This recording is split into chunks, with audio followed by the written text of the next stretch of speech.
শুক্রবার মানে অন্য সবার জন্য ছুটির দিন হলেও হাউস ওয়াইফদের জন্য কিন্তু কোনো ছুটির দিন না।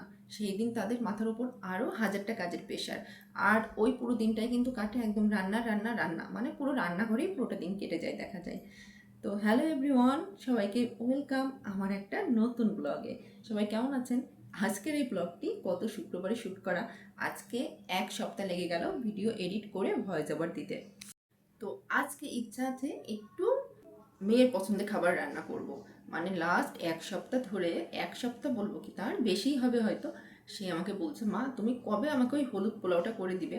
আসলে দেখেছি না, কিন্তু নাম তার মনে নাই, যেটা বাসন্তী পোলাও আর রোস্ট। তো মানে আমি তাকে লাস্ট 10 দিন ধরেই একটা না একটা কথা বলে বলে কনভিন্স করছি যে হ্যাঁ বাবা, আজকে না কালকে, আজকে না কালকে, কিন্তু আজ আর হবেই না। সে সকাল থেকেই বায়না করেছে মা আজকে তোমাকে করে দিতেই হবে। তা আমি বলছি ঠিক আছে বাবা, করবো। তো সকাল থেকে আমি তাড়াহুড়ো করে সব কাজ শেষ করেছি। এসে তারপরে রান্নাঘরে ঢুকলাম যে চটপট আজকে মেয়ের পছন্দের রান্নাটা করেই দিই। বেচারি বহুত দিন ধরে ওয়েট করতেছিল। জানি সবাই রান্না করতে পারে বাসন্তী পোলাও, এখানে আহামরি কোনো কিছুই নাই।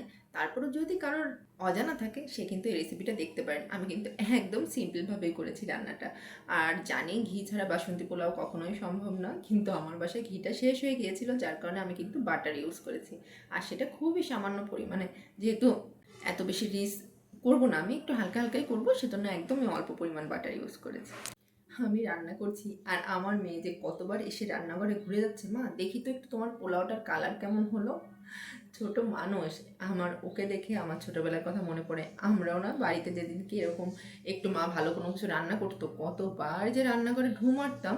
আর যেদিন মাংস রান্না হতো সেদিন তো বাবা খিদে যেন বেশিই পেয়ে যেত। দুপুরে একবার খেতাম, আবার বিকাল না হতে হতেই মাকে বলতাম মা আজকে আবার খিদে পেয়ে গেছে, আবার খাবো।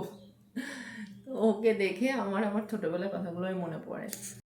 আমি কিন্তু রোস্ট রান্না করেছি, আবার বাসন্তী পোলাও রান্না করলাম, আবার রাতের জন্য একটু আলু দিয়ে, পটল দিয়ে, ঝিঙে দিয়ে, সব সবজি দিয়ে পোস্ত দিয়ে একটা সবজি মতো করে রাখলাম। আবার ওদিকে ওর বাবা এই কাঁকরোলগুলো নিয়ে এসেছে বাজার থেকে, এত সুন্দর একদম কচি কচি আর কি কাঁকরোলগুলো। তো বললো কাঁকরোল একটু ভাজি করো, অনেকদিন এইভাবে খায় না। ও মা, ভাজি তো করেছে ঠিকই, দেখি বাচ্চারাও ভীষণ পছন্দ করেছে। আমি তো বুঝতে পারিনি যে ওরাও আসলে এভাবে পছন্দ করবে। দেখি খাবার খাওয়া পর্যন্ত আর দেরি সহ্য হচ্ছে না, তার আগেই আমার সব কাঁকরোল ভাজি শেষ। শুধু খাবার রান্না করলেই হবে না, মেয়ের আবদার মা আমাকে কিন্তু আজকে সুন্দর করে একদম খাবার সাজিয়ে দেবে। আমার মেয়েটা এত বায়না করে, তো বললাম ঠিক আছে যাও, তোমাকে একদম রেস্টুরেন্ট স্টাইলে সাজিয়ে দেবো। সে নাকি আজকে মার রেস্টুরেন্টে খাবার খাবে। আমি কিন্তু এই খাবারের ভিডিওর একটা ছোট্ট রিলস আপলোড করেছিলাম, দেখলাম আপনারা খুব ভালোবেসেছেন রিলসটা। আচ্ছা, আমি যে এই যে উইকলি একটা করে বড় ব্লগ দিই এই 3-4 মিনিটের, আপনাদের কেমন লাগে বলেন তো? আমাকে কিন্তু কমেন্টে একটু ছোট্ট করে জানাবেন কেমন লাগে।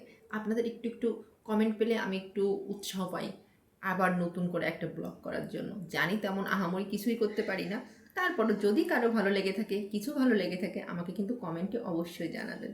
দুপুরের খাওয়া দাওয়ার পাট চুকে গেছে আরও অনেক আগেই, এখন বিকালবেলা, তাই ভাবলাম বাচ্চাদেরকে একটু মালটা কেটে দেই। আর তারপর আমার ছুটি। সময় কত পরিবর্তনশীল, তাই না?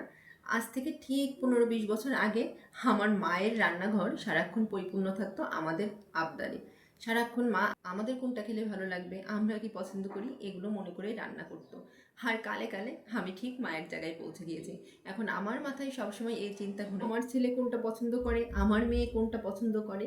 আসলে পরিবর্তনই তো সংসারের নিয়ম, আর এটাই আমরা জেনে এসেছি সারা জীবন। তো আজকের মতো গল্প আপনাদের সাথে এ পর্যন্তই, আবার নতুন কোনো গল্প নিয়ে আপনাদের সাথে দেখা হবে। ততক্ষণ পর্যন্ত সবাই ভালো থাকবেন। টাটা।